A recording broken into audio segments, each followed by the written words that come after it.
who run Washington State ferries, you had a newly renovated hybrid electric ferry called the Wenatchee return to service. Like, what was it? I think officially like a month ago. And this was obviously a big deal because, in case you were missing it, although anyone who takes a ferry hasn't missed it, there weren't enough ferries in operation. And thus you saw long lines so far this summer and really for the last 3 years. Don't worry, they raised the price to ride the ferry so that you can be miserable and poorer. But finally, you bring the Wenatchee back into service. They made a big deal about it. It's like, wow, this is really going to make a difference in cutting in the long waits that people have had, the crowding, et cetera. So now it's been taken out of service because of a mechanical failure. Yeah, it's a month back. Can someone explain how a newly renovated ferry has a mechanical issue a month after being cleared to go back into the waters? Well, a month is a long time. Is it, though? In dog years. Even in dog years, I feel like it shouldn't have this kind of problem. It experienced the issue while docking at the Coleman dock on Friday. They say all over at King 5, all passengers and vehicles offloaded normally. Now, Washington State Ferries didn't specify the nature of the problem, but said that they were going to be inspecting the vessel.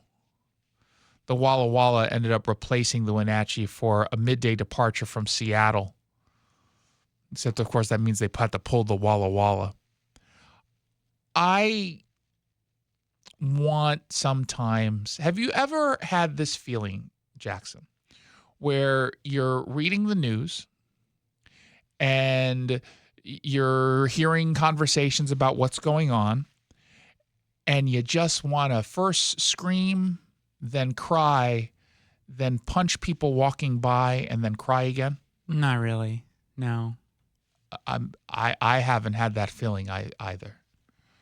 But I can see maybe why someone would have that feeling. I mean, what are we doing?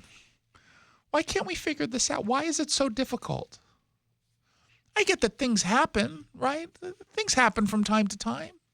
But when that time to time actually means like daily, every moment, kind of feels like a problem.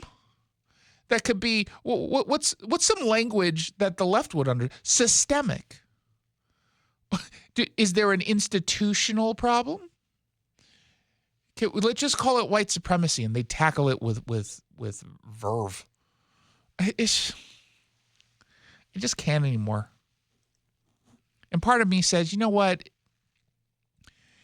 If you were naive enough to fall for the scam of moving outside of like Seattle or Tacoma or Everett and relying on the ferry service because of some fancy commercial that told you about the beauty, the romance of taking a ferry and just, unwinding instead of being stuck in traffic. Think about how much you can read. Oh my God. You could finish a chapter every single time you're on the ferry. Look at how many books you're going to go through. Oh, it's going to be amazing. I remember talking about it 2018, I think. It might have even been a little earlier than that. But I remember when it was Bremerton that was pushing the idea, come move to Bremerton and take the fast ferry. That's so great. And I was like, don't do it. Don't do it. This is not a good move. And people ignored me. And what happens when you ignore me? You make a mistake. Every time. Every time. Because who's always right? You. Exactly. It's not my fault. It's not my fault I'm always right, Fred. Jackson. It's not my fault.